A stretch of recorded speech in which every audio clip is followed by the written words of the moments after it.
Bom, vamos começar falando do bichão. Do crânio do pé preto, carcará sanguinolento. Quem lembra dessa aí? Vocês lembram. Esse cara é bom falar ele não para ele. Ó, presta atenção. Quando a Bíblia Sagrada afirma que existe uma luta espiritual, ela não está falando de uma luta pessoal. Ou seja, eu e o diabo estamos aqui na treta. Presta atenção. Quando a Bíblia Sagrada afirma que nós lutamos, ela não está falando de tanques, de bombas. O termo luta aqui sugere algo muito próximo, mas é algo nas regiões espirituais.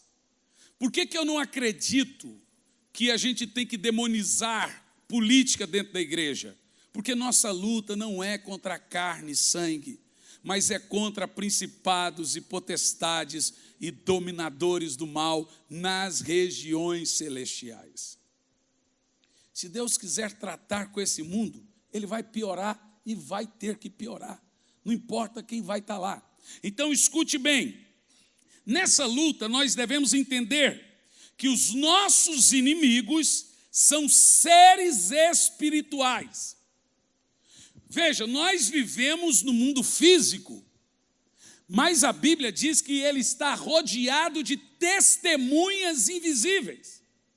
E entenda, o mundo espiritual, ou eu chamo também de mundo paralelo, ele não é para cima, ele é para o lado, porque nós falamos aí de 7 dimensões, são 3 céus e 7 dimensões, como nós falamos de maneira mais explicativa no livro. A responsabilidade de todo cristão é entrar nessa luta. Ai, pastor, eu não vou lutar contra o diabo. O dia que você decidiu por Cristo, você já entrou nessa luta. Então, evitar o diabo não te livra do diabo. Não crer no diabo não te livra do diabo. O diabo é o capeta, gente. E o diabo é endemoniado. Então não adianta você tentar evitar, então é responsabilidade nossa. Veja, nessa luta, se você não entender e souber lutar, você pode estar perdendo sem saber. Eu quero enumerar aqui, à guisa de introdução, alguns enganos que nós cometemos nesse início que nós chamamos de batalha espiritual. Observe o seguinte, o que eu vou falar agora são enganos. O que eu vou falar agora não é fato, é engano. Primeiro engano, os demônios eram ativos na época de Cristo, quando ele esteve aqui na terra. Mas a atividade deles está muito diminuída em nossos dias. Talvez você já ouviu isso da boca de alguém.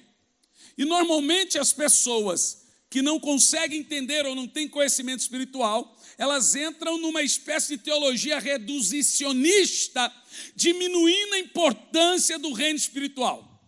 Também há aqueles que tudo é demônio.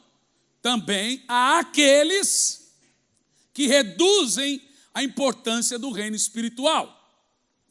Agora, se você é daqueles que creem que o diabo não é tão diabo quanto parece, eu tenho algumas perguntas para te fazer. Se os demônios não atuam em nossos dias hoje, ou atuam de maneira menos imponente, por que Paulo é enfático em dizer para nos fortalecer na força do Senhor e no seu poder? Por que Paulo é enfático em dizer ficar firme contra as astutas ciladas do diabo? Por que Jesus diz que Satanás, o nosso adversário, brama como leão, procurando quem possa tragar, está ao nosso derredor? Ele não fala isso para o não crente, ele fala para você. Tem igreja que até mesmo chega ao disparate, igreja séria, igreja tradicional, igreja respeitada, de dizer que o diabo está preso. Arriego, meu filho, se o diabo está preso, olha, quer ficar solto então. Tu tá é besta, rapaz. Olha, olha. Então veja bem, o argumento deles é que Jesus lá na cruz prendeu o diabo. E ele está confinado agora ao abismo. É mesmo? Então Paulo diz que tudo é uma grande besteira, porque nossa luta não é contra carne e sangue, mas contra os principados, potestades e dominadores das trevas neste mundo tenebroso. Inclusive, eu tenho agora o meu novo livro que está saindo por uma outra editora, que se chama Mundo. Deixa, depois eu falo. Senão você se assusta. Pois eu falo. E eu posso afirmar a você que existe uma luta entre o reino chamado Reino de Deus e o reino das trevas. E essa luta não se restringiu a apenas o primeiro século. Mas eu posso ainda te afirmar que Satanás evoluiu. Mas não é porque ele melhorou, é porque o mundo mudou. Imagine você que a maneira de Satanás atacar antes, hoje é mais forte, com a evolução da tecnologia. Então é muito mais fácil hoje para o diabo destruir um casamento. É muito mais fácil hoje espalhar fake news gospel, a famosa fofoca. Não é verdade? Ou seja, como o mundo evoluiu, Satanás usa agora de muitas e N maneiras para também atingir a situação de hoje. Dr. D. Anderson, uma das pessoas mais inteligentes e maduras nessa área de batalha espiritual, em seu livro Quebrando Correntes, ele diz o seguinte: se sua visão de mundo como crente não inclui o reino das trevas, olha a seriedade do que ele fala. Se a sua visão de crente não inclui o reino das trevas, Deus ou você deve ser responsabilizado por todas as desgraças, corrupção que Satanás tem colocado nas pessoas. Basicamente, a gente não se culpa. Então, a gente culpa quem? Quem que as pessoas culpam? Quando você fala por quê? Deus. Mas existe sim, de fato, essa guerra. Segundo engano, o que a igreja primitiva chamava de atividades demoníacas, hoje chamamos de doenças mentais. Esses teólogos, eles estão querendo dizer o seguinte: naquela época não tinha um entendimento psicológico, terapêutico. Então aquilo que eles chamavam de demônio, na realidade hoje, doenças psicossomáticas ou doenças mentais. Então deixe-me te contar uma coisa sobre esse tema. Não que eu não acredite, e na realidade eu acredito sim, e não acredito que toda pessoa com problema mental é demônio, e nem acredito que toda depressão é demônio. Acredito sim que tem depressão que é espiritual. Eu sou formado em psicologia, eu não sou louco falar um negócio desse. Tem coisa que é falta de hormônio, tem coisa que é estresse, tem coisa que é gatilho, tem coisa que é ansiedade. A ansiedade desenvolve síndrome do pânico pode desenvolver uma depressão agressiva ou passiva, acelerada ou lenta e etc. Então é óbvio que tem coisa, é falta de hormônio, falta de química, falta de descanso, foi um gatilho, foi um desespero e desenvolveu uma crise de ansiedade tão grande, uma síndrome do pânico e etc. E tem coisa que é demônio. Assim como eu não creio que toda doença é do diabo. Eu realmente acredito que toda cura é divina, inclusive a dos médicos. Eu acredito que medicina é um dom de Deus. Eu acredito que o médico é usado por Deus, mesmo que ele não queira. Ninguém consegue arrancar, ligar, pôr de novo. Põe o coração aqui, põe aqui de novo, põe aqui. Gente, se Deus não for com ele. Então eu creio que Deus ilumina. Eu creio que Deus... E a Bíblia diz que medicina é um dom. Então tem gente que ele espera, não, eu quero ser curado divinamente.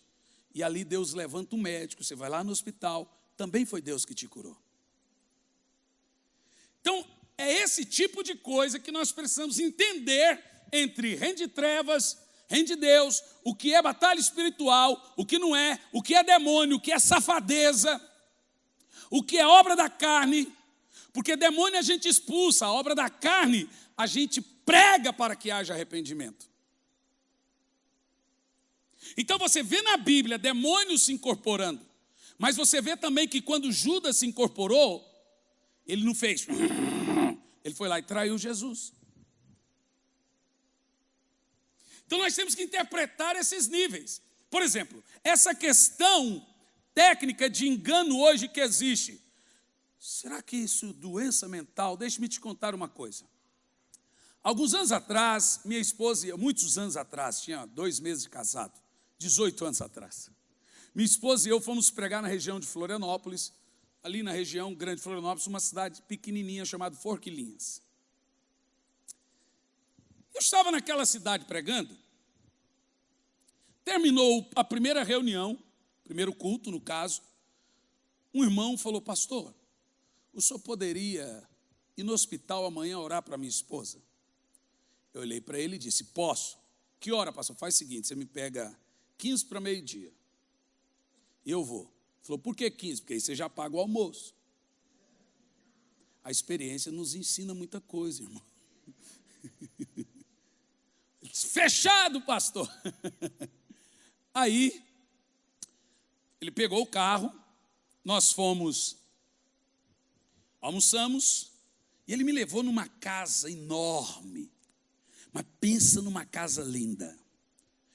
Eu falei, gente, que casa bonita, é nova? Ele falou, não, essa casa tem 5 anos. Eu falei, mas está nova? É, pastor, ninguém nunca morou. Eu falei, nunca alugou? Não, nada. Ele me contou uma história assim, ó. Há 5 anos atrás, eu construí essa casa para minha esposa. E eu vedei os olhos dela e trouxe ela para conhecer a casa.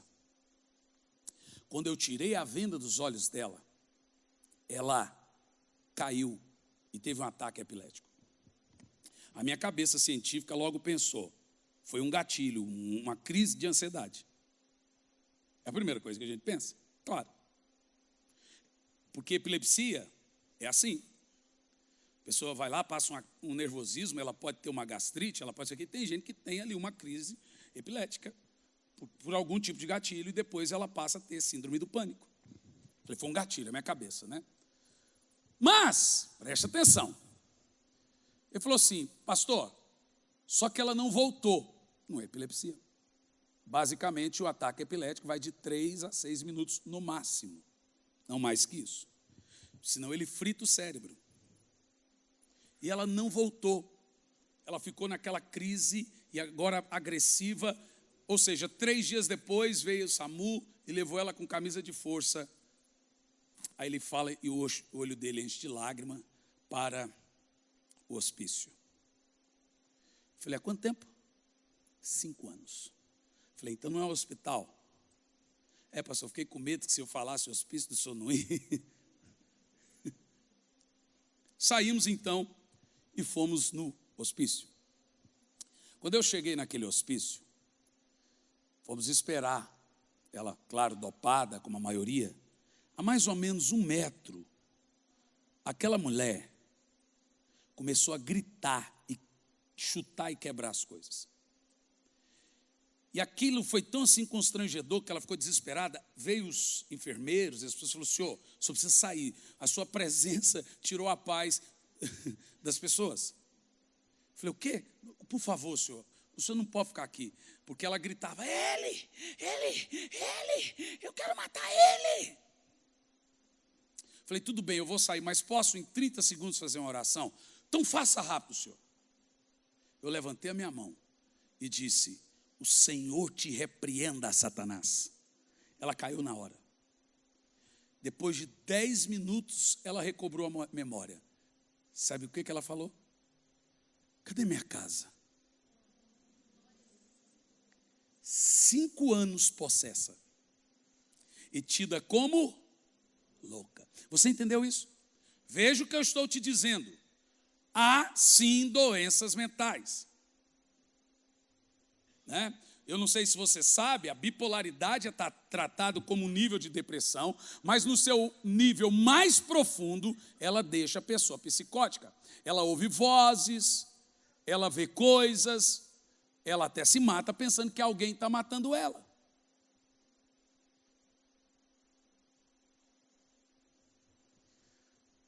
E se você faz um eletro da cabeça de uma pessoa numa crise de alta performance de bipolaridade, 80%, 90% da cabeça dela fica verde. Mostrando que é como se o cérebro dela estivesse dormindo e algo fosse colocado no lugar daquilo como uma espécie de fantasia ou alguma coisa. Esse é o alto nível mais profundo da chamada crise de bipolaridade. Não podemos dizer que isso é demônio, gente. Mas há demônios também nessas áreas. É isso que eu quero que você entenda. E hoje, o que a igreja hoje faz? Boa parte da igreja hoje faz. Presta atenção. Olha para mim. Não é demônio. É loucura. Lá na época eles não entendiam. Jesus é um retardado, então. Porque ele falou que é demônio. Não, mas o que eles chamavam de demônio eram doenças mentais. Isso é um engano. Isso é mentira.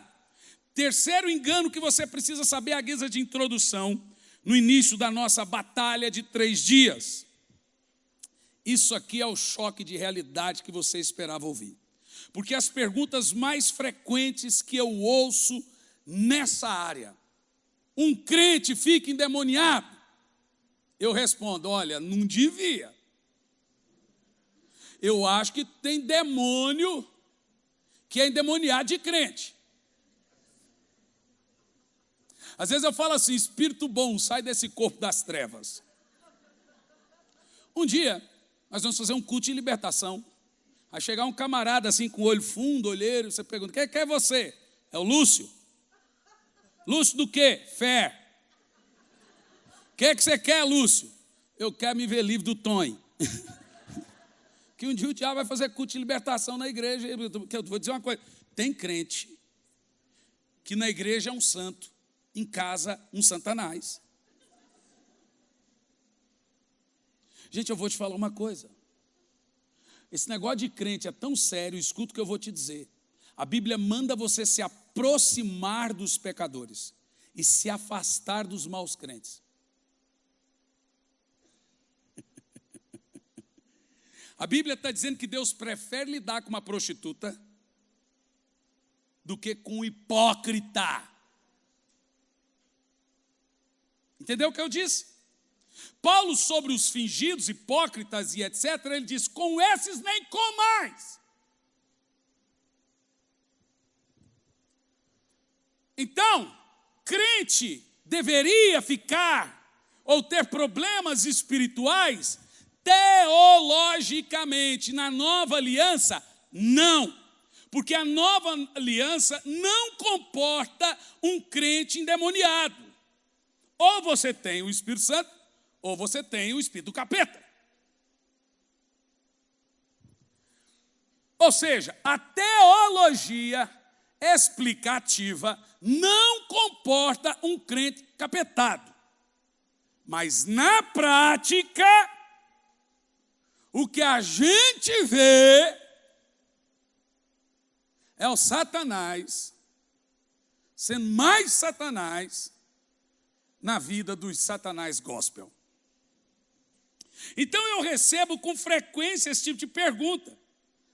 E aí eu te respondo.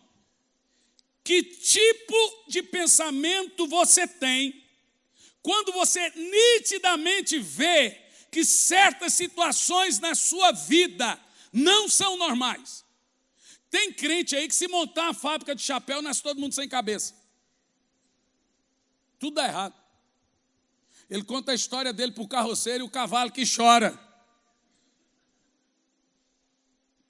Pastor, eu oro, eu jejum, eu faço, eu aconteço. Quem é que... Ué, irmão, normalmente, na igreja que eu sou pastor, o que eu faço? Eu vou sentar com a pessoa, eu vou fazer um mapeamento espiritual da vida dela. E eu faço 3 coisas. Primeiro, identificar o problema. é a parte mais difícil, porque nem você sabe. Então a gente começa a fazer perguntas certas, tipo coach, entendeu? Segunda coisa que eu faço, depois que a gente identifica o problema, isola o problema. Esse é o papel do médico. Terceira coisa que eu faço, tratar.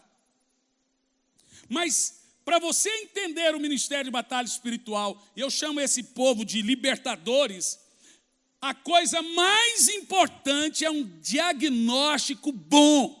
Porque mais importante, não sei se você sabe, a coisa mais importante na medicina é o diagnóstico.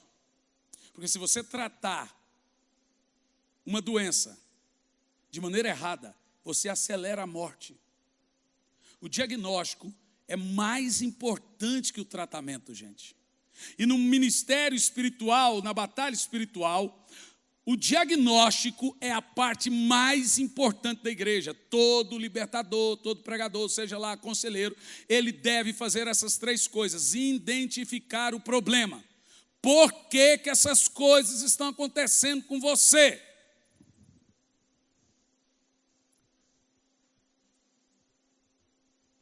Depois que identifica o problema, isola. Trata ele separadamente. Depois que você trata ele separadamente, aí nós conseguimos identificar esse tipo de coisa. Se crente não fica ou não sofre influências demoníacas, por que que Jesus manda você vigiar? Por que que Paulo diz para poder se livrar do dia mal, e ele chama esse dia mal de astutas ciladas de Satanás? Por que que Paulo diz? Porque não ignoramos os seus ardis. Por que que a Bíblia chama o diabo, em toda a Bíblia, no Novo Testamento especificamente, de príncipe desse mundo? Ou em outro termo, Paulo chama ele de Deus desse século. E óbvio que quem está com ele não precisa cuidar com as ciladas. Você não arma arapuca para pássaro preso.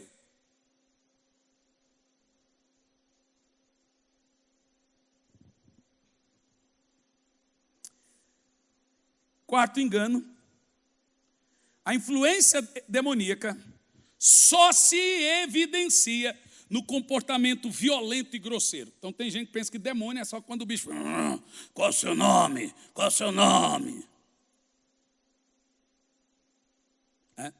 Se o cara foi expulsar um demônio numa igreja aí, essas igrejas que entrevistam demônios, tipo de coisa que eu não gosto. E culto é de Deus e para Deus. O diabo não tem que dar show. Manifestou, faz parte. Agora, deixar demônio pregar. Tem igreja aí que se a pombagira morreu, o preto velho bateu o carro, elas fecham a porta. Aí que o demônio manifestou na igreja dessa lá. E ficou lá, o pastor dando show lá. Meia hora o bicho lá. 40 minutos. Que um pouco o celular do endemoniado toca. Cara, você já imaginou isso? O estalo. Ô, irmão, o cara está lá. Demoniado, olha, pastor. Alô?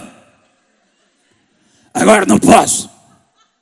Estou endemoniado, liga mais tarde. É claro que é uma piada, gente, mas é quase isso. Diz que o demônio manifestou numa igreja aí. Você ri, né? Diz que o pastor olhou para o demônio e falou: demônio, agora você vai mostrar para o povo como que a nossa igreja é a melhor. Esse povo primeiro tem que entender que o diabo é o pai da mentira, se disfarça de anjo de luz, e o povo fica dando moral para o cara. Aí, demônio, onde é que você está na igreja Deus é Amor? A Deus é Amor? É, na língua das irmãs. Tudo fofoqueira. Ó, demônio, e na igreja quadrangular?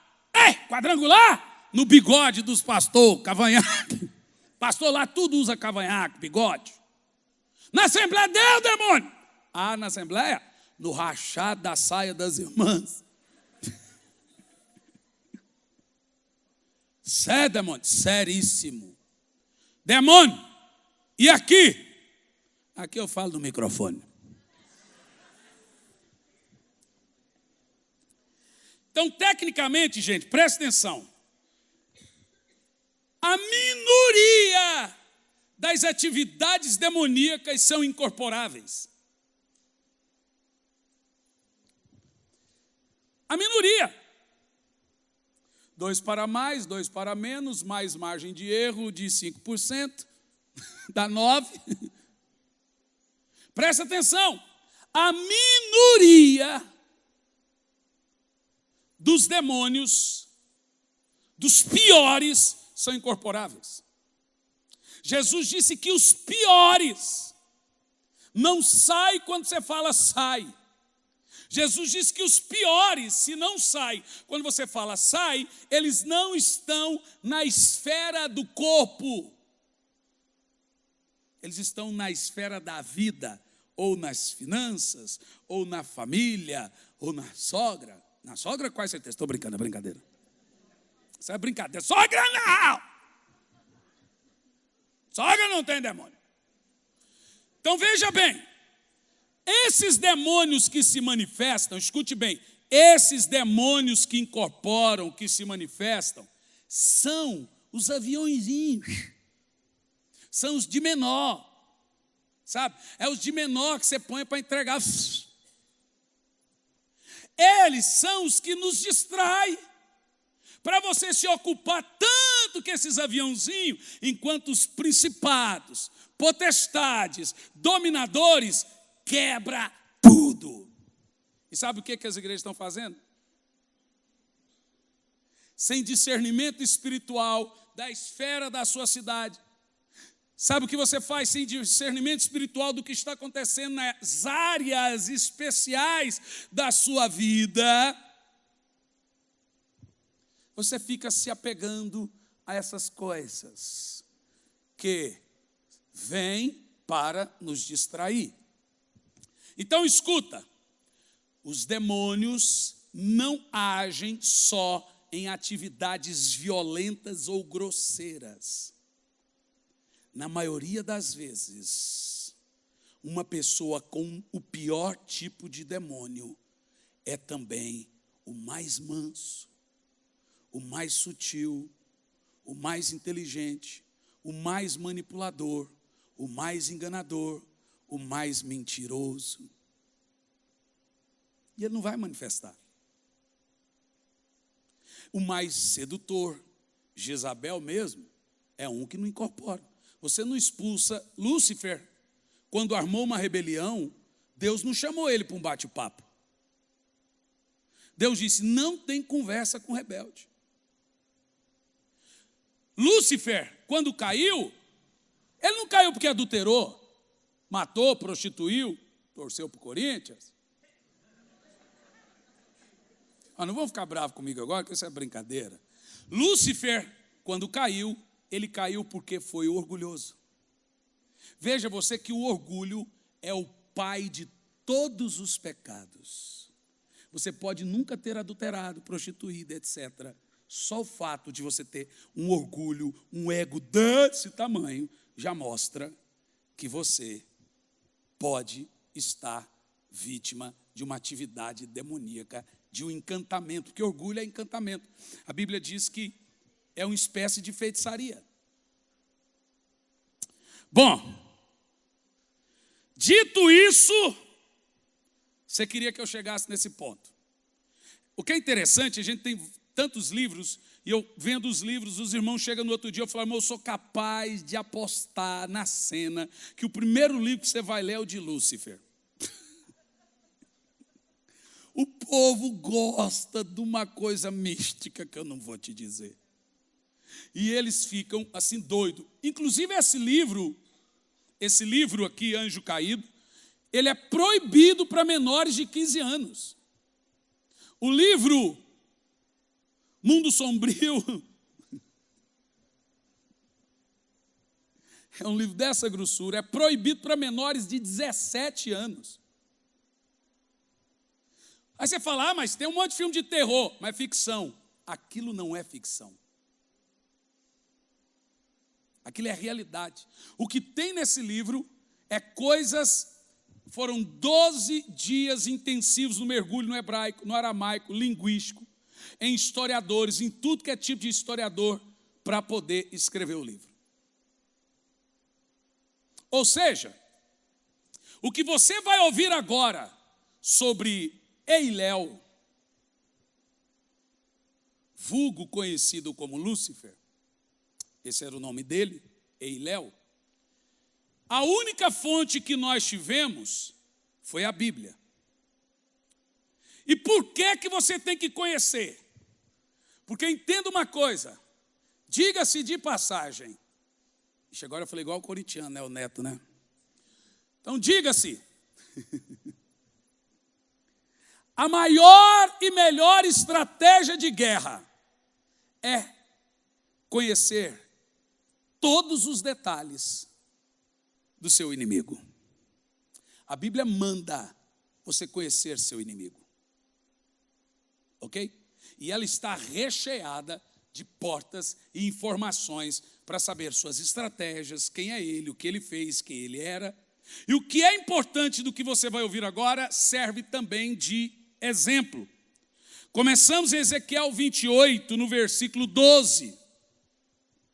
Como tudo começou, porque ele se tornou nosso inimigo, o que o levou a cair, quem ele era na chamada eternidade passada. Então deixe-me te falar uma coisa, você provavelmente já leu na Bíblia duas coisas que parecem não ter sentido. Uma, eternidade passada.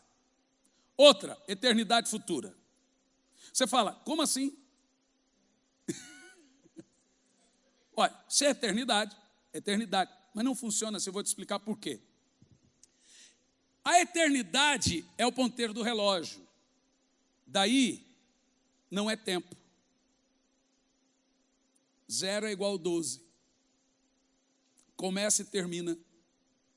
E nunca termina.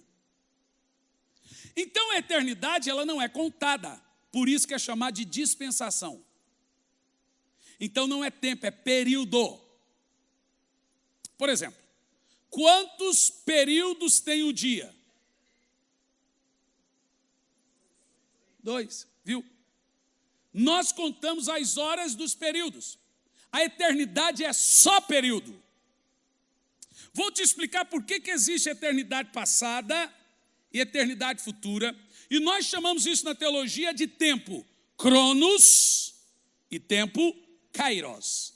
Mas usar o termo tempo para kairos não pode, porque kairos não pode ser chamado de tempo, porque tempo se conta, logo é cronos. Então, se é kairos, não pode ser tempo. Por que é falar de eternidade passada e eternidade futura? Veja bem, Deus vive na eternidade e você vivia na eternidade dele. Quando você caiu, essa linha do tempo, rompeu. Agora nós temos uma linha do tempo reta.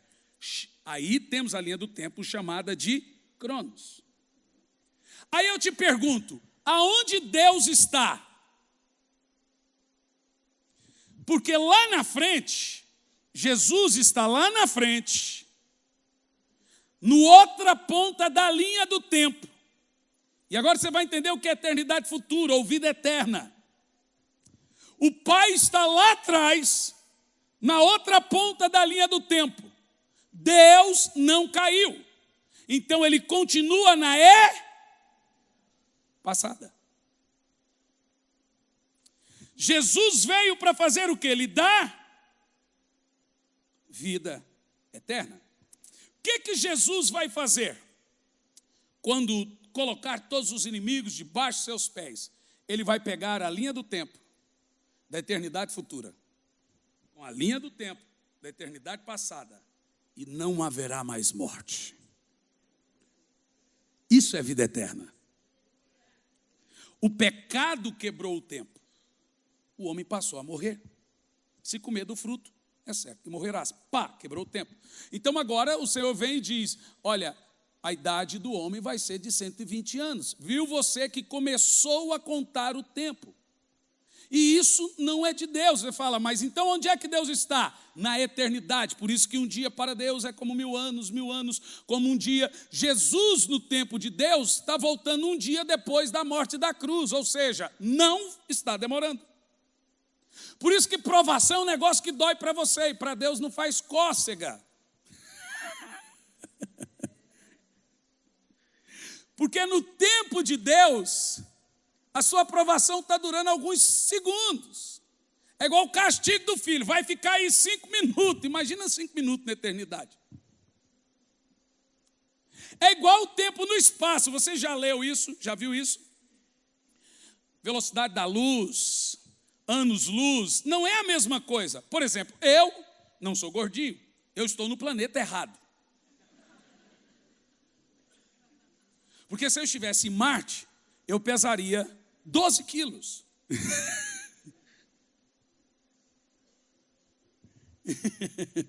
Eu costumo que eu não sou gordinho, eu sou baixo. Se eu tivesse 4,10 metros,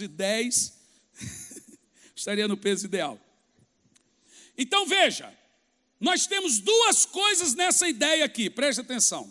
Lúcifer foi criado, foi feito, foi querubim na eternidade passada. E outra coisa que você precisa entender, Lúcifer não é Deus caído, ele é um anjo caído. Outra coisa que você precisa entender, Lúcifer não é inimigo de Deus. Deus não tem inimigo, porque Deus não tem outro Deus como ele. A Bíblia diz que ele é inimigo do povo de Deus. E o que você vai aprender aqui é que Lúcifer nunca quis ser maior do que Deus. Diz aqui no texto que ele quis ser maior que seus irmãos e igual a Deus. Ou seja, só o fato de se achar superior ao seu irmão é uma espécie de síndrome luciferiana.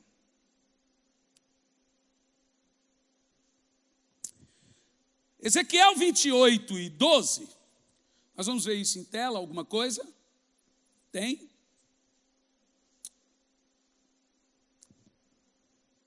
Diz assim, isso, filho do homem, levanta uma lamentação sobre o rei de Tiro. Escute bem, a Bíblia tem 2 padrões proféticos para falar sobre reino espiritual e natural. Então nós temos alguns profetas na Bíblia, como Ezequiel, Isaías, Daniel, Jeremias, falei 4, né? Que basicamente Deus começa a profecia falando de uma pessoa natural, coisas naturais, e leva para o reino espiritual como exemplo para a pessoa natural. Aqui, o texto vai começar a falar para o rei de Tiro. O rei de Tiro, a cidade de Tiro era uma cidade fortificada, e esse rei, Itióbalos, o nome dele, ele era muito arrogante, muito orgulhoso, sanguinário, monstro terrível, e esse rei aqui, vem uma palavra contra ele. No meio da palavra para o rei de Tiro, a profecia muda e começa a falar de Lúcifer para o rei de Tiro. É simples. Quando Pedro tentou impedir Jesus de ir para a cruz, Jesus chamou Pedro de quê? Ele disse, para trás de mim. Pedro não era Satanás, mas quem estava atuando nele era Satanás. Percebeu? Em nenhum momento ele fez. Isso acontece. Possessão demoníaca também é libertação, gente. Exorcismo faz parte da libertação. Demônio manifesta. Aqui vai manifestar uns. Esses dias eu fui pregar numa igreja tradicional que queria deixar de ser tradicional. Falei, como que vocês querem? A gente pode começar falando de dons ou de libertação. Faz logo libertação, pastor. A hora que manifestou o primeiro demônio, todo mundo correu para fora. Eu falei, se vocês não voltarem, eu vou mandar o demônio para fora. Voltaram tudo para dentro.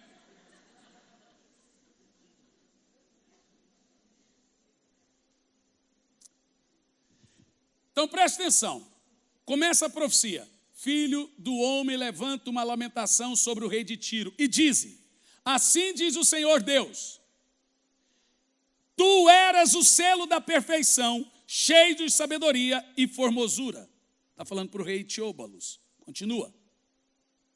Estivestes, agora já não é do rei, mas para o rei. Agora ele está falando do indivíduo atuando nele. Quem que é agora?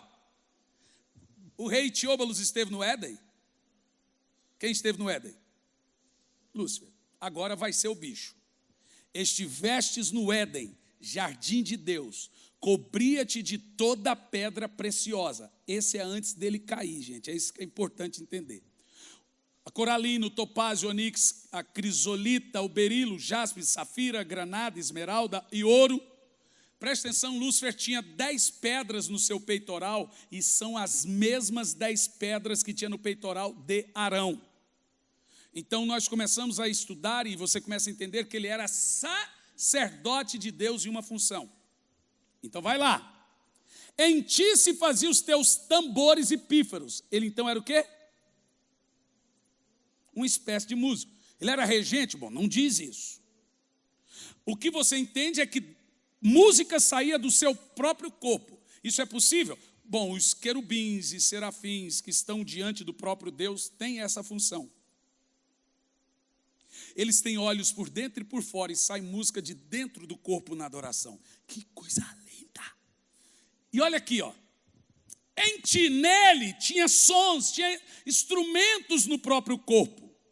No dia em que fostes criados, foram para ti preparados. Continua o texto. Eu te coloquei, aqui tem a função angelical. Então você tem arcanjo, não arcanjos. A palavra arque é líder. Arquidiocese, arcebispo, arcanjo. É porque é um líder. Então nunca diga arcanjos. É arcanjo. Nós só temos um arcanjo no céu. E sempre só existiu um. O nome dele é Miguel. Gabriel é o quê? Um anjo. Miguel, um arcanjo. Ele é o general. Lúcifer não era nem um mensageiro e nem um arcanjo. Ele nunca foi anjo de guerra. Deixe-me te dizer uma coisa, o que você vai entender aqui é que o anjo de guerra de Satanás não é Satanás. A função de Lúcifer não é tramar e medir força de batalha. Lúcifer, ele é um inimigo intelectual, não um inimigo de força. O demônio mais poderoso do inferno está em Apocalipse, capítulo 6, versículo... Apocalipse 9 em diante, esse está preso, é chamado de Apolion, ele vai ser solto, depois nós vamos ver isso aqui, e só a presença dele derrete a pele e a carne das pessoas. Chamada de Apolion. E ele tem o próprio exército. Ele tem mais força de destruição do que Lúcifer. Lúcifer é mais perigoso do que todos, porque a mente forte domina sempre a mente fraca.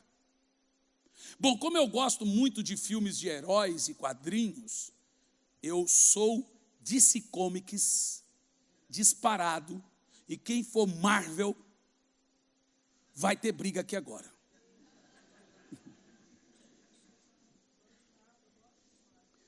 Bom, vou te dar um exemplo para você entender. Na DC, você tem o Kal-El, famoso Clark Kent. Kal-El, o famoso Clark Kent, ele tem dois inimigos terríveis. Um é poderoso em força física, por nome Darkseid. Diria que seria o pior inimigo. E um que não tem força física. Vamos ver se você sabe agora. Hã? Ah, para. Darkseid e um outro que é uma espécie de mente. Que Lex Luthor, gente, só porque eu me careca. Não é Lex Luthor. Brainiac, quem falou? Yes, essa aí é das minhas. Brainiac é considerado mais perigoso do que Darkseid, porque Darkseid é forte, mas o Brenner que é o único que entra dentro da mente do Clark. Diríamos então que Lúcifer é o Brenner, e Apollyon seria o Darkseid. Por quê? Lúcifer, a guerra entre Lúcifer e Deus não é medição de força, é intelectual. Desde o jardim do Éden, você vê essa guerra. Foi assim mesmo que Deus disse. Por isso que você vai ver Jesus dizendo: conhecereis a verdade. Veja, a batalha espiritual é uma batalha intelectual. Até hoje, nas escolas são assim. A batalha do mundo hoje é por ideologias. É uma batalha intelectual. A briga é para ver quem está falando a verdade. Ou seja, a medição de força é para os tolos. O mundo é dos intelectuais. Os tolos que vão para a rua quebrar, botar a banca. Os intelectuais ficam assistindo dizendo: vamos tomar café. Veja você que a guerra então entre esse indivíduo é uma guerra intelectual. Olha, diz assim, ó: eu te coloquei como querubim. Basicamente a Bíblia fala de 5 querubins. Um caiu, ficou 4. Será que Deus fez 5 para existir só 4? Não, Deus criou o 5º.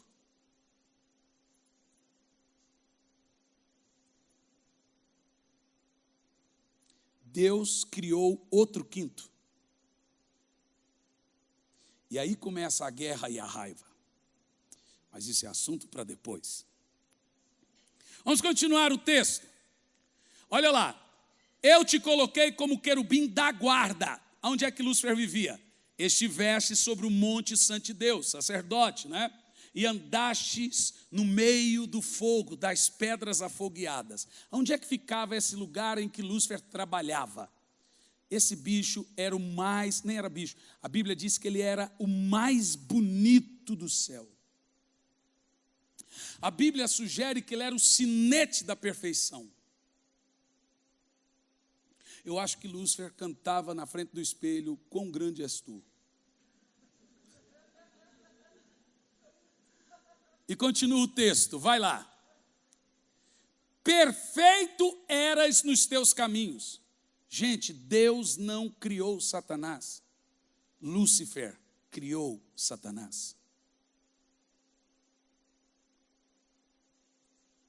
Perfeito era nos teus caminhos, desde o dia em que fostes criado, até que em ti se achou iniquidade. Que coisa louca. Eu fico meditando nisso. O pecado não começou no pecado. O pecado veio antes do pecado. O primeiro pecado é o da iniquidade. E nós temos outro termo para iniquidade: orgulho. O que é iniquidade? É quando a pessoa é tão resiliente que ela não vê erro. Qual é o nome disso? Orgulho. Como que a Bíblia chama isso? Iniquidade. Sabe por que Deus não suporta orgulho? Porque orgulho é um pecado que faz Deus se lembrar de Lúcifer. Por isso que ele dá graça aos humildes e resiste ao soberbo.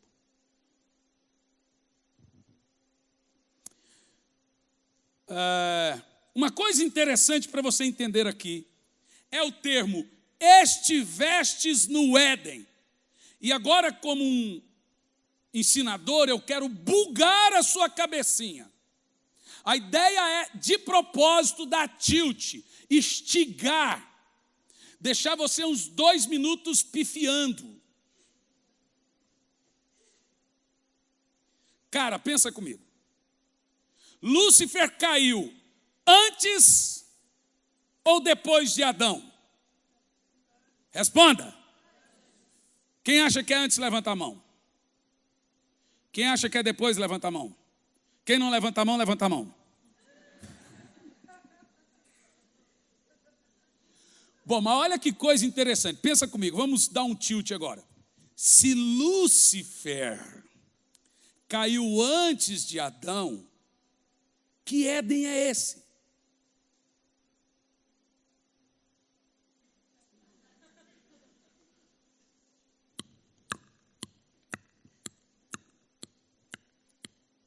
Pensa comigo. Estivestes no Éden, jardim de Deus. Se Lúcifer, não tem como ele ter caído depois. Já no Éden, ele já é uma serpente. Agora você bugou de vez. E eu acho que eu só vou terminar isso amanhã.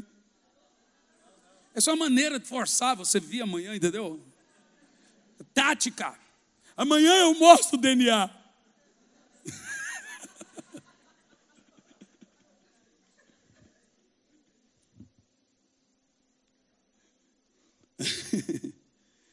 Olha que coisa interessante. A pergunta é capciosa. Eu gosto de pregar para gente pensante. Nós não podemos tratar crente como retardado. Ai, pastor, gente tem coisa que a gente não escreve. O cara vai na internet e interpreta do jeito que ele quiser, seu bobo. Desde que a internet veio, acabou esse negócio de tabu. Já devia ter acabado. E a gente fica tratando crente igual besta, retardado. Minha filhinha tem 3 anos. Ela hoje falou assim: papai, para o mano eu posso mostrar. Para a mamãe eu posso mostrar. Para você eu posso mostrar. Para o tio Ju não, para o fulano não, para o não. O que você pode mostrar? Meu sutiã, papai, olha que eu ganhei. Eu entrei em crise, falei, gente, minha filha tem 3 anos. O sutiãzinho é a coisa mais linda. Aí teve uma hora que ela irritou e falou assim: vovó, tira meu sutiã, está apertando meus peitos. Amor, eu mordo. Eu mordo. Você viu? As crianças hoje, antigamente elas nasciam com o olho fechado. Agora nascem com o olho aberto. Esses dias tinha um vídeo de uma recém-nascida andando. Daqui mais 2 meses as crianças vão nascer falando: para de bater, seu infeliz! Está pensando que eu sou o quê? Tapa, rapaz! Vai por mim. Menina, eu fico olhando para aquela criança falando: você não é uma criança, você é uma anã. Gente, eu me sinto um retardado. Eu falei assim para minha filha: fala inglês. Ela começou a falar inglês, claro, por causa do YouTube. Mas, irmão, vou te falar um negócio. Você não ensina truque novo para cão velho. Chega uma certa idade, você não aprende mais nada. É, não é? Um negocinho desse tamanhozinho que você põe cola. É a aceleração do conhecimento, que é diferente da aceleração da tecnologia. Quando a Bíblia diz que o conhecimento ia aumentar, fala aqui dentro.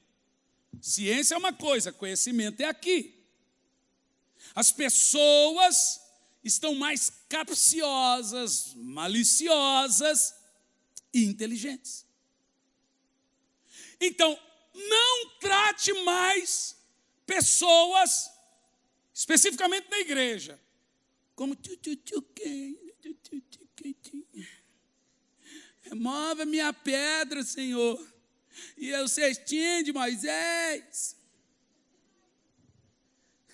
Não dá, cara. As pessoas estão lendo o livro de Enoque na internet. As pessoas estão vendo coisa absurda lá e fez pergunta para você. Aí você fala assim: onde é que você viu isso? Elas vão na internet e ficam ouvindo um monte de coisa. Ou você prega e começa a quebrar os tabus, ou os tabus quebram você. Isso aqui é um. Olha lá a pergunta. Deus criou o mundo em 6 dias, certo? Certo? Deus criou o mundo em 6 dias, certo? Descansou no 7º, certo? Onde é que Lúcifer estava então? Porque no Éden, ele já era uma serpente, já era Satanás, o acusador. Mas diz aqui a Bíblia que ele estava no Éden. E você quer ver aonde ele caiu? Para chocar. Agora você vai chocar. Vai chocar.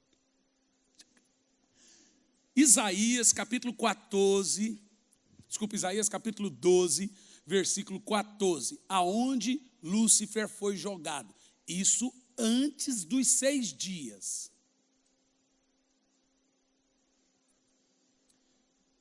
Isaías 12, 14.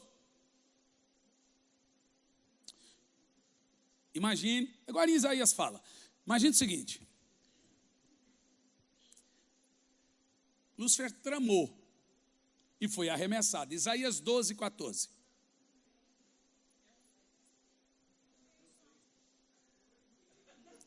Irmão, 14, 12. Aê! Vocês têm que dar um desconto. Eu já preguei hoje de manhã, cheguei em casa 3 da manhã. Então, deu desconto, irmão.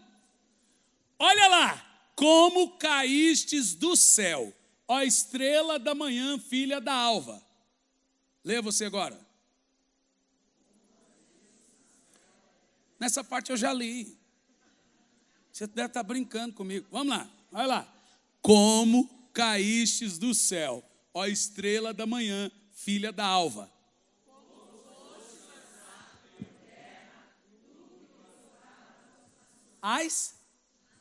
Bugou de vez. Ele prostrava o quê? Que nação, irmão, se a terra foi criada em 6 dias. Você tem cara de CDF. Tu vai responder essa. A menina ali, todo mundo que gosta de DC é CDF. Sabe? Ela é Marvel ou DC? DC? Aí é gente inteligente. Pensa comigo. Olha lá. O mundo foi criado em 6 dias. Quando o mundo foi criado, o homem foi criado no dia... O número 6 é o... 7, sério?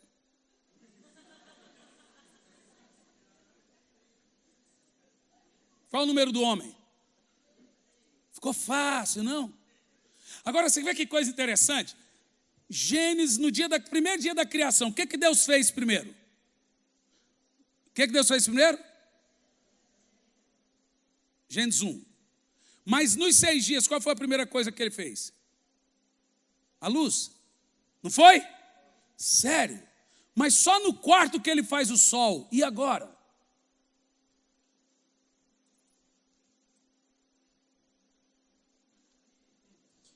Eu acho que a gente devia ter cobrado a entrada, irmão, porque isso aqui é coisa para... Preste atenção. Vamos lá. Atenção e muita atenção.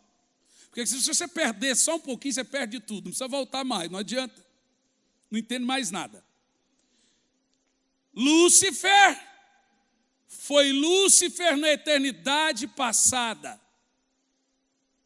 Nos 6 dias, e são 6 dias literais, o Senhor faz a terra. No 4º dia, o sol. No 6º dia, o homem. No 7º dia, pega uma cestinha. Ok, mas o texto diz aqui que antes disso tudo, Lúcifer foi jogado na terra porque ele enfraquecia as nações. E aí Jesus diz assim: eu vi Satanás cair do céu como um raio. Em Apocalipse diz que ele foi lançado. Ele, a terça parte dos anjos, foi jogado na terra. Agora, em qual lugar da terra ele foi? Porque senão a terra pode ser sentido fulgurado. Tipo assim, está lá no céu, caiu por terra. Porque eu já recebi esse questionamento. Bom, vamos lá ver, Pedro Bó, vamos ver. Verso 13. E tu dizias no teu coração, eu subirei. Epa, onde é que ele estava? No Éden. Eu subirei ao céu, acima das estrelas de Deus, que são os anjos, colocarei o meu trono. Veja, ele quis ser melhor que seus irmãos. No monte da congregação, era aquela que ele era sacerdote, me assentarei nas extremidades do norte. Continua. Subirei acima das mais altas nuvens e serei semelhante ao Altíssimo. Só sendo doido para querer ser melhor que Deus. Mas semelhante, talvez, na cabeça dele. Agora olha o texto. Contudo, levado serás ao Sheol. A palavra também para Sheol, ao mais profundo aonde Lúcifer foi arremessado? Sheol, ao mais profundo do abismo. Ok, guarda lá. Gênesis capítulo 1, versículo 1. Vamos ver. Agora vamos iniciar a criação. E você vai ver algumas coisas fazer sentido que não fazia sentido. E agora vai fazer sentido. Olha o texto. No princípio criou Deus os céus e a terra. Bereshit bara Elohim, vet rash shamarim. A palavra bara é criar do nada. Gênesis 1:1. Deus faz tudo do nada. A matéria do verso 1 é o nada. Pá! A partir do verso 1, você não tem mais a palavra Bereshit bara Elohim, vet rash shamarim. Bara. Não existe mais. Nem o homem Deus não criou do nada. Ele fez de uma matéria já existente chamada barro. Vamos lá. Agora olha o verso 2. A terra era sem forma e vazia, e havia trevas sobre...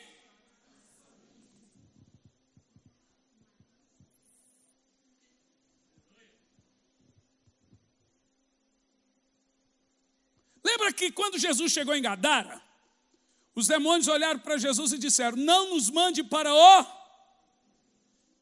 Marcos capítulo 5. Bom, deixe-me te explicar isso um pouco. Lendo o livro vai ser mais fácil. Amanhã e terça vai ser também mais fácil. Mas a Bíblia diz: havia trevas sobre a face do abismo. Por quê, gente? Está fácil a resposta. Aonde ele foi lançado? No Sheol, ao mais profundo abismo. Isso é importante, porque embaixo da terra, aqui o mundo físico, existem 3 mundos. Todo mundo embaixo, no centro da terra, centro mesmo, a Bíblia diz, Jesus usa o termo centro da terra. Jesus desceu ao centro da terra. Jesus desceu às profundezas da terra. Então você tem tudo lá chamado de Sheol. A palavra Sheol não é inferno. A palavra Sheol é terras inferiores. Então, todo mundo ia para o Sheol antes da cruz. Até Abraão, Isaac, Jacó, Davi, todo mundo foi para o Sheol. Só que no Sheol, você tem 3 compartimentos. Tudo lá é o Sheol. Aqui na superfície é a terra. Embaixo é Sheol. Então Jacó disse assim: eu vou reencontrar com meu filho José no Sheol. Davi disse: Senhor, não permita que a minha alma continue no Sheol. Foi lá que Jesus foi, quando ressuscitou. Para quê? Para pregar para o povo de Sodoma e Gomorra, etc? Nada disso. Observe o seguinte: todo mundo aqui em cima é chamado de terra. Todo mundo no centro da terra, todo aquele espaço e tempo é chamado de Sheol. Dentro do Sheol, à sua esquerda, você tem um lugar chamado Geena. É onde ficam os mortos ímpios. No meio, o grande abismo. À direita, o paraíso. Sério, pastor? Ríssimo. Lucas capítulo 16, a partir do versículo 20, Jesus fala exatamente isso. Lucas 16 e 20, daqui um pouco eu volto aqui. Olha, a hora que der o horário, eu vou terminar mesmo com toda a sua curiosidade. Presta atenção. Vamos voltar um pouquinho antes, a partir do 18, porque é a história do rico e Lázaro, né? Sim, vamos pegar isso. Todo aquele que repudia sua mulher e se casa com outra, começa adultério. Você já sabe, né? Faz que é vergonha de sua cara. Pelo marido também começa adultério. Agora o verso 19, vai lá. Ora, presta atenção. Havia um homem rico que se vestia de púrpura e linho finíssimo e todos os dias regalado esplendidamente. Continua. Ao seu portão fora deitar um mendigo chamado Lázaro, todo coberto de úlcera. Jesus usa anedotas para aplicar uma doutrina. Ficava mais fácil. Agora olha isso. Continua. Ao qual desejava alimentar-se com as migalhas que caíam da mesa do rico. Os próprios cães vinham dar um beijo nas suas úlceras. Vai lá. Veio morrer o mendigo e foi levado pelos anjos para o seio de Abraão, que Paulo chama de paraíso. Você vai ver aqui, ó. Morreu também o rico e foi sepultado. Agora olha que coisa interessante. No Hades, aqui você já tem um outro termo, porque aqui está no grego. Sheol, hebraico, Hades, grego. Ergueu os olhos estando em tormento e viu a longe Abraão e Lázaro no seio. Veja que é no mesmo tempo e espaço. Olha lá, gente, presta atenção, continua.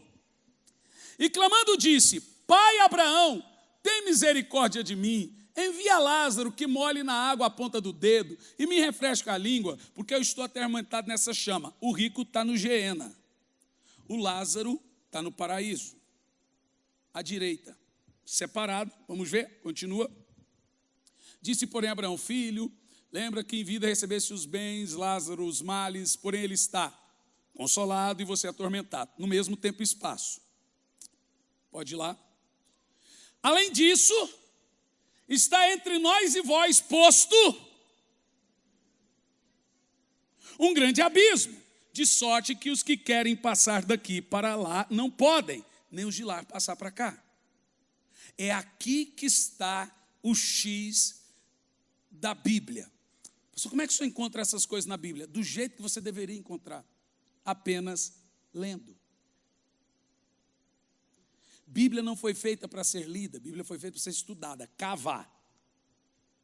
Ok? Agora escute. Dentro do abismo tem um lugar chamado Tártaro, mencionado por Pedro. Você já ouviu isso na mitologia? E a palavra Tártaro se chama prisão. Por quê? Porque tem demônios soltos e tem demônios presos. Tem anjos caídos soltos e anjos caídos presos. Você sabe disso? Os anjos caídos presos serão soltos no tempo determinado da grande tribulação. Isso já está no livro O Ladrão da Noite. O que é mais engraçado dos meus dois livros, quando as pessoas vão comprar, elas falam, pastor, me dá um anjo caído e um ladrão da noite. Sangue e fogo, irmão. Jesus. Ladrão da noite eu quero, porque esse título é de Cristo. Nesse contexto. Caído não. Agora observa. O que separava o paraíso do Geena, lugar de tormento, era o abismo. Dentro do abismo tem o Tártaro, a prisão de anjos caídos e demônios soltos. E olha que coisa interessante. Jesus disse que a história tem um abismo no meio, que separava o paraíso do Geena. Então, quando Abraão morreu, quando Isaac morreu, quando Davi morreram, eles foram para o Hades. Mas não para o Geena, foram para o paraíso. E agora, pastor? Agora vem a melhor parte. Porque a Bíblia diz que Jesus morreu. E ele foi ao centro da terra. E pregou aqueles que estavam aprisionados. Quem são esses? Veja, por que Jesus teve que pregar? Desde Adão, só haveria salvação com o derramamento do sangue do Filho de Deus. Todos que morreram tiveram que ficar ali, até Jesus pregar para eles. Então Jesus foi lá e levou consigo o cativeiro. Não foi o Geena, foi o paraíso. E ele levou todo aquele povo do paraíso, após ter pregado e ter dito: eu morri por você, Abraão, eu morri por você, Jacó. E ele levou. Hoje esse paraíso está no terceiro céu, mencionado em 1 Coríntios 12, versículo 1, onde Paulo menciona que foi lá, que é embaixo do trono de Deus. Hoje então, no Sheol, você só tem Geena e abismo, e o Tártaro dentro do abismo. Não há mais o paraíso. Agora escute isso. Como que Lúcifer foi arremessado à terra? Se ainda não existia terra, irmão. Ele não só foi arremessado à terra, como ele foi arremessado no abismo. E o que protegia o abismo era o quê? O mar. Então aí nós temos muitos textos na Bíblia que comprovam que o mar é a proteção da entrada do abismo. Por isso que lá no final dos tempos o Senhor vai dizer: o mar dará os seus mortos. Aí você fala: mas não é quem morreu no mar? Então deveria dizer: a terra daria os seus mortos.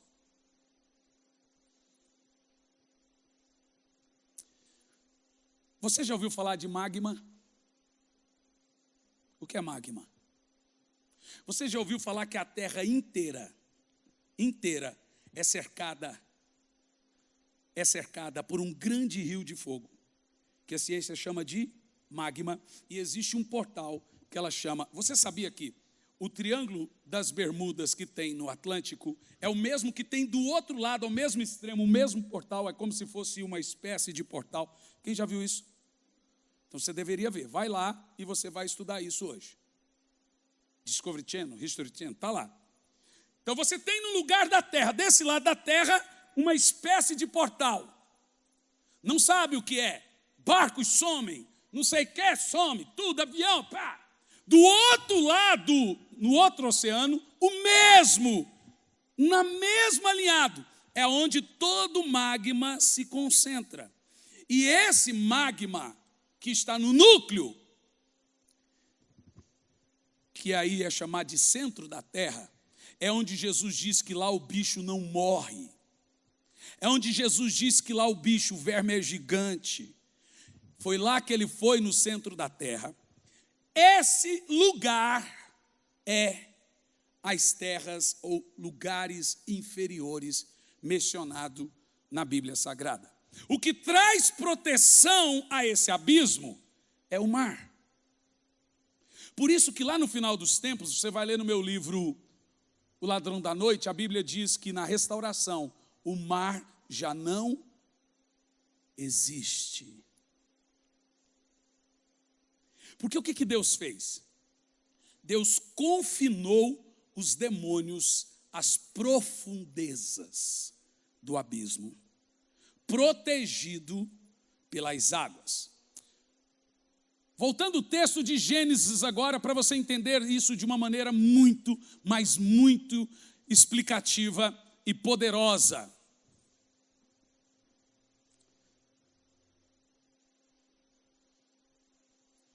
Deixe-me te dizer, isso foi escrito por uma das maiores editoras do Brasil, a editora Batista, e foi-me pedido a tese. Eu desenvolvi a tese, a editora comprou. Então é coisa acadêmica. Isso é chamado de gap. O que é gap? Quem pode me dizer o que é gap? Intervalo. O que é um gap? É um espaço na Bíblia zerado, silencioso. Então vou te explicar agora. A terra era sem forma e vazia. Havia trevas sobre a face do abismo. Deus não pode criar trevas. Se você imaginar que no princípio só havia Deus e Deus é luz e não há trevas, não tem como você entender que Deus fez essa treva. Agora preste atenção, no capítulo 1, verso 1 diz: no princípio criou Deus os céus e a terra. Ali Deus fez tudo perfeito. Essa é chamada de terra mineral, ou a terra original. Mas nessa eternidade passada, nessa terra original, nessa raça pré-adâmica que a vivia aqui nessa terra, ela era habitada por anjos. Isso é dispensacionalismo. Como você leu comigo o texto de Lúcifer, debilitavas as nações. E o texto ainda é mais sério, para você entender o que eu estou falando. Ezequiel 28 agora, a partir do versículo 22, por favor.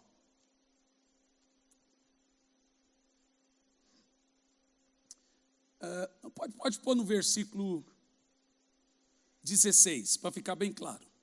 Aí eu volto ali. 16 desse texto. Pela abundância, falando de Lúcifer, vai lá. Pela abundância do teu comércio, o teu coração se encheu de violência e pecastes. Pelo jeito houve uma espécie de profanação ao culto. Não sei o que Lúcifer comercializou, se foi as pedras sagradas que ele tinha, pode ser. Mas o texto diz também que houve violência, houve truculência.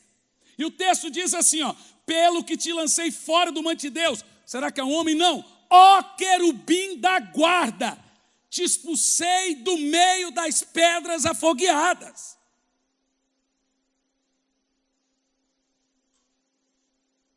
Aqui você está vendo que houve violência, aqui você está vendo que houve comércio, aqui você está vendo que tipo de pecado Lúcifer cometeu para ele ter sido expulso literalmente do monte da congregação. Agora escute bem.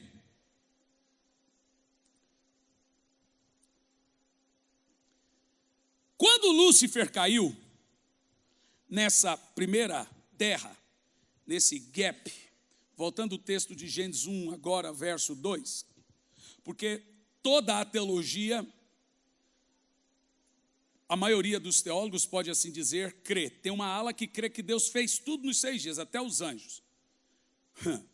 É quase inconcebível isso. Impossível isso. E eu vou te mostrar por quê. Já te dei as razões. Agora, segundo, olha para mim. Gênesis 1, verso 2. A terra era sem forma e vazia. A palavra hebraica para sem forma e vazia aqui é tohu bohu. Hebraico. Sabe o que significa? Veio a ser sem forma e devastada. Bohu, devastada. Olha como diz o texto. A terra se tornou tohu bohu, devastada e vazia. O que fez essa devastação na terra?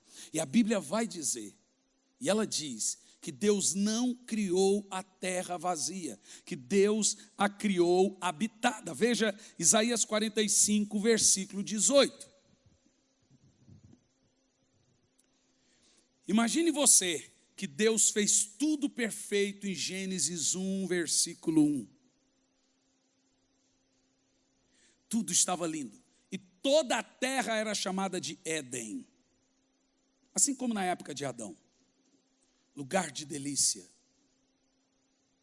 E havia habitantes, que eram os anjos. Você leu comigo? E um cidadão, o mais importante desses habitantes, o mais inteligente, belo, formoso desses, começou a profanar o culto. Então, vira e mexe, ele era o responsável por chamar o povo para o culto, a congregação, ele era o sacerdote, e ele profanou, fez uma espécie de comércio. Houve também violência. E olha esse texto. Porque assim diz o Senhor que criou os céus, Deus que formou a terra e a fez e estabeleceu, não criando para ser um caos, mas para ser habitada. Eu sou o Senhor e não há outro. Então veja, Deus não criou o caos criou o caos. Deus fez tudo perfeito, está em Gênesis 1, verso 1, criou os céus e a terra, ali ele fez tudo, sol, lua, luminares, tudo em Gênesis 1. A partir do verso 2 você encontra a palavra haja, que do hebraico é kal, de onde vem a nossa palavra kal, e kal significa apareça, já não tem mais bará, que é criar, tem apareça. Você quer ver uma coisa? Aonde que estava a terra quando só havia água? Por que a Bíblia não diz, no princípio criou Deus a água? A Bíblia diz que as águas baixaram e os montes e a terra apareceu. E olha o que ele diz: haja separação entre água e terra. E quando houve separação, a terra apareceu. Quando a terra aparece, a palavra que Deus usa é produz a terra. Entendeu agora? Lá estava a terra. Foi uma espécie de um dilúvio inicial, por causa da guerra, da tirania luciferiana. E no meio dessa tirania, Deus chama Satanás, ou então Lúcifer, e todos os anjos no céu. E a Bíblia diz que houve guerra lá no céu. Guerra mesmo. Miguel e os anjos de Deus travaram uma batalha terrível contra Lúcifer e seus anjos. Veja Apocalipse 12, versículos 7 ao 9. Deus chama. Quando a terra vira um caos por causa da confusão tramada por Lúcifer e a sua tropa, porque ele começa a criar uma confusão na terra, a Bíblia diz que Deus chama os anjos, e você já leu isso na Bíblia. As nações se embraveceram, os reinos se moveram, ele levantou a sua voz e a terra derreteu.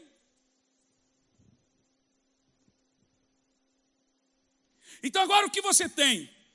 Uma terra sem forma e vazia. E o que é que Deus vai fazer com essa terra? Responda para mim. Ele vai restaurar.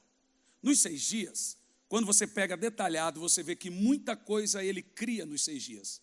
Animais, o homem. Mas, por exemplo, quando vai falar do sol e da lua, você vê a palavra colocou o Senhor.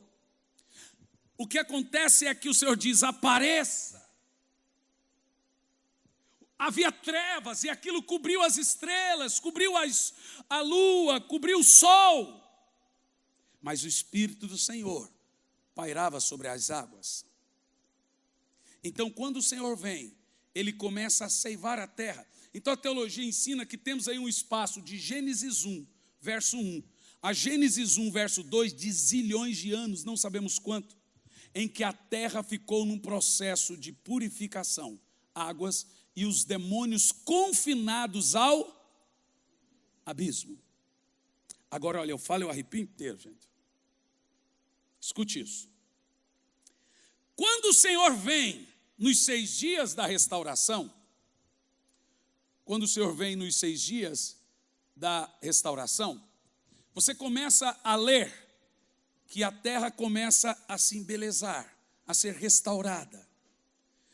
A terra começa a produzir, ela mesma vai produzindo. E aqueles demônios que estavam confinados ao abismo passam a ter acesso a essa terra. E aí, quando você está no paraíso, lá vem quem? O Satanás, gente.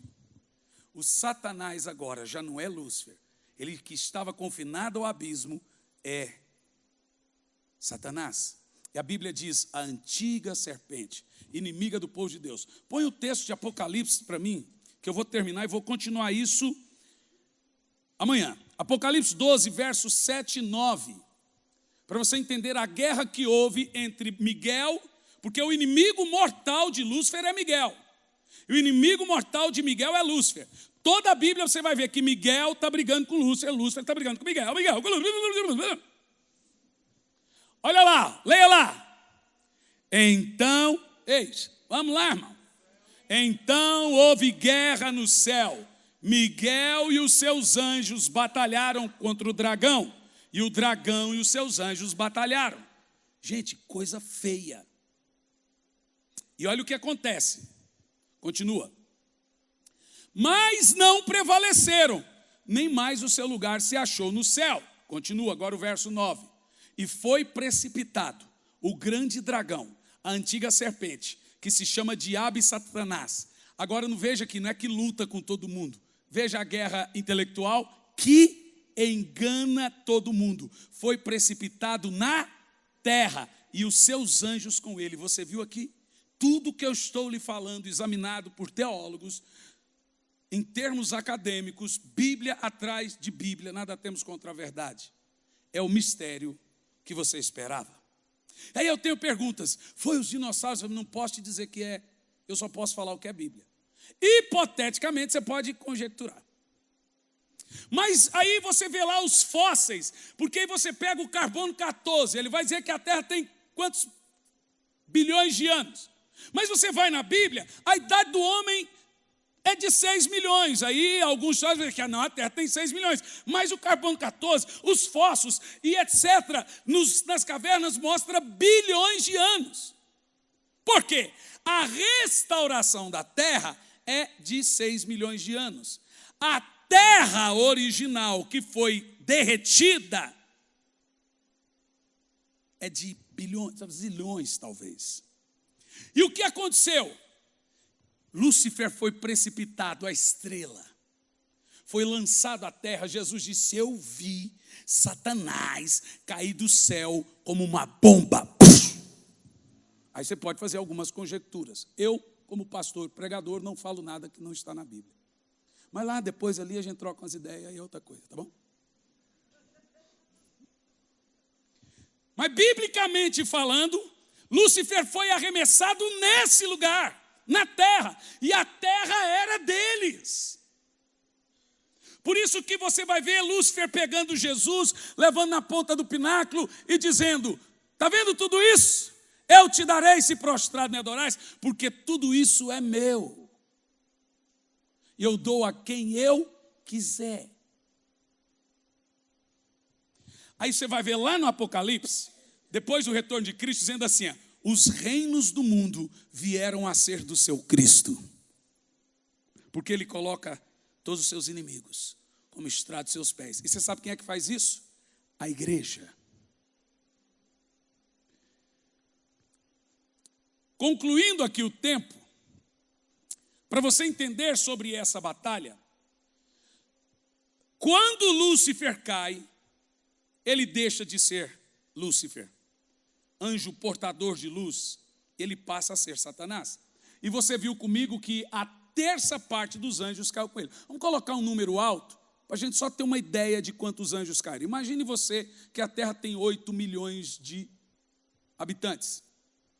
A Bíblia diz que há milhões de anjos para cada habitante. Vou fazer uma conjectura. Vamos pôr lá milhões, milhares de milhares. Vamos pôr aí 5 milhões para cada habitante. Me ajuda aí, seus matemáticos. Meu negócio é teologia, não é número. Para cada habitante, 5 milhões de anjos, 8 milhões de habitantes. Nossa Senhora, né, irmão?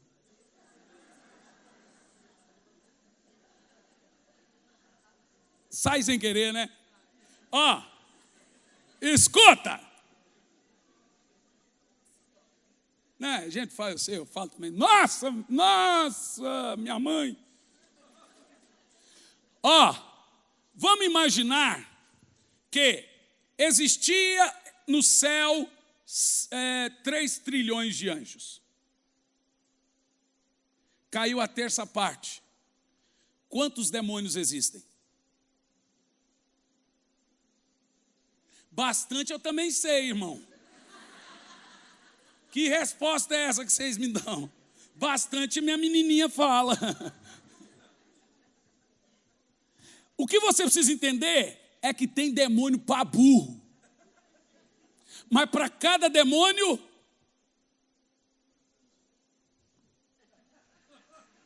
ficou fácil. Eu vou dizer, o crente tem medo de capeta.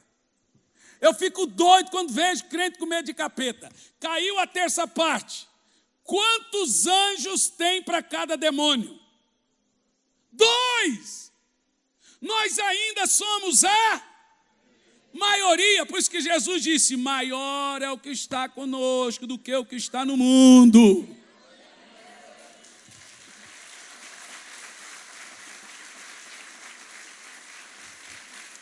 Agora escute, só tem um problema. Os anjos estão no céu.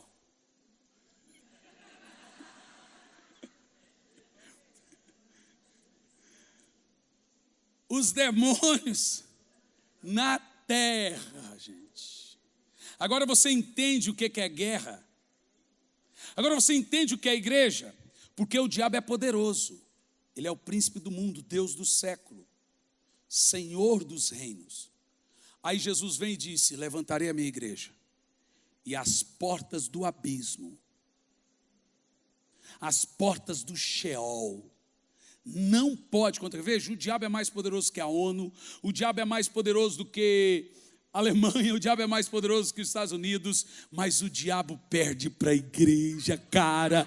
A igreja é mais poderoso do que todo o abismo, do que todo o inferno. E Jesus disse, eu te dou poder e autoridade para pisar serpentes e escorpiões e sobre todo o poder do mal, e nada lhe fará dano algum. A Bíblia diz, revestir-vos do Senhor e na força do seu poder. Olha o que Paulo diz, porque as armas da nossa guerra não são carnais, mas são poderosas em Deus para destruir as fortalezas. Queridão, um crente simples, comum, capial, Tom, Zé, que fala Zé, zóis, unhas, ouvidos, orelha. Esse crente põe o inferno de joelho. E não é porque ele é bom, é porque Jesus disse, em meu nome. Foi ele, Jesus, que foi no inferno. E a Bíblia diz que ele despojou. Irmão, você consegue entrar no meu Instagram aí? Consegue? Entra no meu Instagram. Cuidado com as fotos aí, estou brincando. Entra no meu Instagram, PR Hernandes Santos lá. E acha a foto para mim de Jesus na cruz, cravando o calcanhar dele na cabeça da serpente. É um desenho. Para você entender, eu queria que você visse essa foto. Porque a Bíblia diz que foi lá na cruz. O que você precisa entender dessa guerra intelectual de 6 bilhões de anos. Jesus foi o checkmate dela. Satanás não contava que o verbo se faria carne. E Jesus, quando o pecado superabundou lá no jardim do Éden, Deus vem e diz assim, olha, o pecado superabundou, que vergonha. O pecado aqui foi terrível. Aí o Senhor diz assim, mas dessa mulher que o pecado superabundou, vai vir um, e dela vai vir um que vai pisar a sua cabeça. A graça superabundou na cruz. Aonde abundou o pecado, a graça superabundou. Foi do fruto do pecado da mulher, nasce 4 mil anos na frente, o verbo encarnado, que pisa a cabeça da serpente. Aonde abundou o pecado? Na mulher. Superabundou a graça na mulher. Não, você não entendeu, eu vou embora, tchau. Não é possível que você não entendeu. Na genealogia de Jesus em Mateus 1, não tem Rebeca, não tem Sara, não tem Noemi, não tem profetas. Na genealogia de Jesus em Mateus 1, tem Betseba, Tamar que dormiu com o sogro, e a prostituta lá de Jericó, Raabe. O pecado superabunda. No pecado Deus envergonha o pecado e a graça superabunda. Lembra quem era Betseba? O pecado superabundou em Davi. Quando Deus mandou Davi escolher seu sucessor, ele tinha 19 filhos. Deus falou: é Salomão que eu quero, o filho do pecado. Sabe por quê? Porque Jesus viria daquilo. Deus de novo pisando na cabeça da serpente, envergonhando o diabo com a vergonha, no lugar de desonra, no lugar de dor, no lugar de desonra, lhe darei dupla honra. O pecado superabunda, a graça naquele mesmo lugar superabunda. Achou para mim? Eita, Betinho! Esse meu amigo é bom, gente. Esse cara é um gentleman. Vocês têm um baita pastor. Porque para você entender o que é Jesus triunfar na cruz, a Bíblia diz, lá da cruz, e despojando todos os principados e potestades, na cruz, o venceu. E você vai ouvir assim: ó morte! É Deus zombando. Cadê a tua vitória? Satanás, você saiu da profundeza do Sheol para enganar a mulher, para fazer o pecado superabundar, mas vencido foi a morte no Sheol. A Bíblia diz que Deus desceu ao inferno e tomou do diabo aquilo que lhe pertencia. O diabo não tem a chave da casa. Agora olhe bem para essa foto. A serpente foi cravada no calcanhar, lá na cruz. É mais ou menos isso que aconteceu na cruz. Veja que Jesus foi o checkmate de Deus. Satanás não contava que do pecado, que do veneno da serpente, se vence serpente. Até hoje é assim.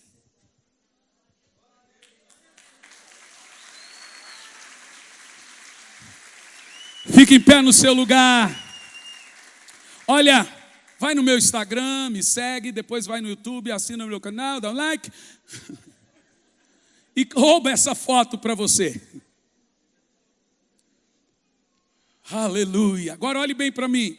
O propósito desse seminário é duas coisas: conhecimento e entendimento, recebimento de autoridade. Estamos construindo a base.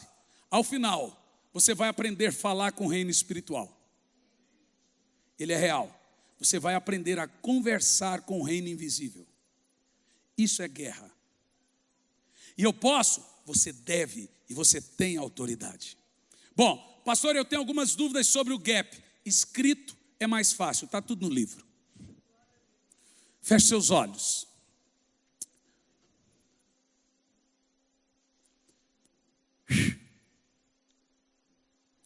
Eu vou deixar a oração de libertação e etc., todo esse processo, para o último dia. Hoje, eu vou pedir cobertura de sangue.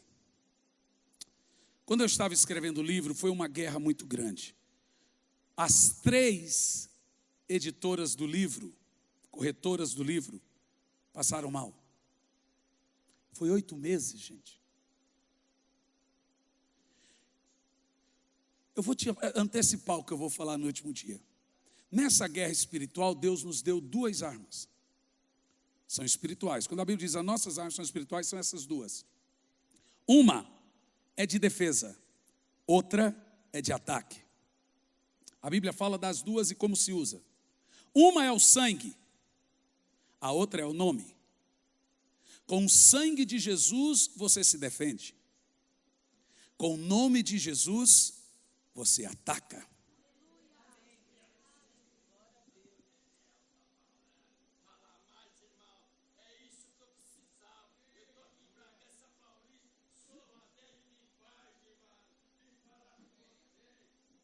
Olha para mim aqui. Essa voz até me assustei. Ó, tomei um susto agora. Eu falei, gente, já? Normalmente acontece essas guerras no hotel, assim, mas já começou aqui. Então escute bem. Eu não durmo, não deixo os meus filhos dormirem, antes eu ou minha esposa ir lá e falar, Senhor, põe o teu sangue. E eu faço uma oração em 3 estados da alma dos meus filhos. Consciente, subconsciente e inconsciente. O subconsciente é a zona franca, é onde ficam as trincheiras, é o chamado cochilo, é onde você tem pesadelo. Você já viu, você vê tudo, mas não consegue acordar. Você fica ali e não consegue. Por quê? Você está numa batalha. O seu corpo está na dimensão do consciente, entrando para a dimensão do subconsciente, é onde os demônios vêm e atacam. É os pesadelos. Então eu digo, Senhor, cubra-nos com o teu sangue. O nosso consciente, o nosso subconsciente e o nosso inconsciente. Eu oro pela minha casa. Olha o que diz a Bíblia: o anjo da morte vai passar pelo Egito. A casa que estiver o sangue, ele não vai ver a casa. A Bíblia diz que Satanás nos acusa 24 horas. E nós nos protegemos com o sangue. E nós o vencemos. Em meu nome expulsarão os demônios. Então está claro para nós que o sangue é arma de defesa. O nome é arma de... Vamos fazer isso? No sangue de Jesus eu me defendo. No nome de Jesus eu ataco. Davi disse: olha, Golias, você vem a mim com espada e varapaus.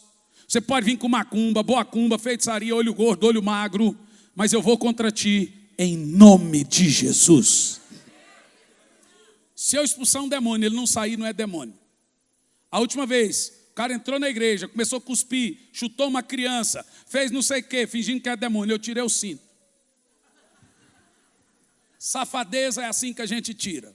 Se fingir aqui, vai apanhar de cinto para prender. Sério, seríssimo!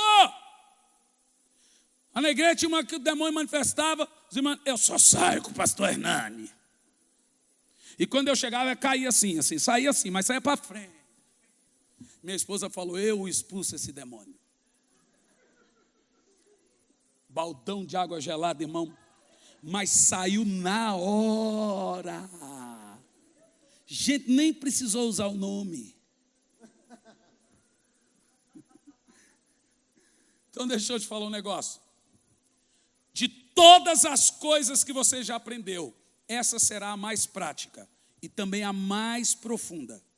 Não é fácil conceber todas essas verdades. Por isso que você terá que ter o livro. O livro é didático, aí fica fácil. Principalmente a parte da recriação, gap, abismo, você sabe, mas sempre fica algumas coisas. Amanhã nós continuamos e vamos falar sobre Lúcifer e então agora Satanás. Ainda é mais forte que hoje e tem revelações mais assustadoras. Nós vamos ligar todos os deuses da mitologia com os anjos caídos, que a Bíblia diz. O que o mundo chamou de deuses, a Bíblia chama de anjos caídos. Você quer ver um deus mitológico que está em Apocalipse? Apolo. Qual é o nome dele que eu falei para você? Mas tem outros, e outros, todos eles. Você vai perceber que esses demônios, anjos caídos, foram adorados ao longo dos anos, como seres poderosos mitológicos, são anjos caídos. Hoje eles têm outros nomes, mas vão passando em tempos em tempos. Se você não aprender a guerrear, tu vai ser escravo. Fala, Satanás é o seguinte: na minha casa manda o Senhor, depois eu. Tu é um soldado de Cristo ou é um saco de batata podre? Então levanta o peito aí, soldado. Deixa de mimimi, Nutella. Levanta, vai. Ah, rapaz, tu deixa de moleza. Ai, pastor, o diabo quer me matar. Que coisa boa, bom se ele quisesse te beijar. Rapaz, é bom demais o diabo querer te matar. Ruim é falar: vem cá, meu filho, dá um beijo, sua boca. Que bom que o diabo é seu inimigo, né? Duro se ele fosse seu amigo. Tem crente que não quer que o diabo seja diabo. Cara, o trabalho dele é ser diabo. Se ele não trabalhar, ele não recebe no fim do mês, irmão. Ah, mas o diabo, meu Deus, o diabo está furioso. Claro, é o trabalho dele, irmão. É você que tem autoridade. Tu tem que botar para quebrar. Tu tem que exercer a autoridade do nome de Jesus. Você não pode deixar o bicho brincar com sua cara. Ah, meu filho, entra lá dentro daquele quarto, irmã, e começa a falar com o reino. Ah, mas o vizinho, que se exploda o vizinho. E começa a falar: demônio, tu não vai ficar nessa casa, sua coisa. Comece, eu quero ver um bicho entrar lá. Se você clamou o sangue de Jesus está nesse lugar. O sangue de Jesus, você põe a mão, o sangue de Jesus está nessa roupa. Quero é ver, rapaz. Fica com essa frescura. Sabe, o crente é um burro de carga. Se burro soubesse, isso aí, viu? Se burro soubesse que ele não é burro, ele não seria burro. Porque o burro é o animal de carga mais forte que tem, mais que o cavalo. Mas ele não é chamado de cavalo. Porque ele é burro. E ele é chamado de burro. Porque ele não sabe que ele não é burro. Porque se ele soubesse da força que ele tem, ele não teria orelha daquele tamanho. Olha o seu irmão. Você tem autoridade ou você é um jumento? Fala, eu tenho autoridade, seu jumento. Quer dizer, fala isso não, irmão, fala isso não. Fala isso não. Vigia, vaso. Senhor, cubra-nos com teu sangue. Eu proíbo os demônios de fazerem qualquer coisa contra qualquer irmão aqui. Porque amanhã, durante o dia, Satanás vai ser mais Satanás do que normal. Mas eu proíbo os demônios de serem demônio amanhã. Pai, esconda-nos na sombra do Altíssimo. Debaixo das tuas asas estaremos seguros. Pois aquele que habita no esconderijo do Altíssimo, na sombra do Onipotente descansará. Ele nos livra dos demônios. Esconda-nos em ti, Pai, no teu sangue, e nos prepare para o que vamos receber do Senhor. Todas as coisas que não dão certo na nossa vida, vai passar a dar certo, porque vamos aprender a guerrear com as armas certas, em nome de Jesus. Amém?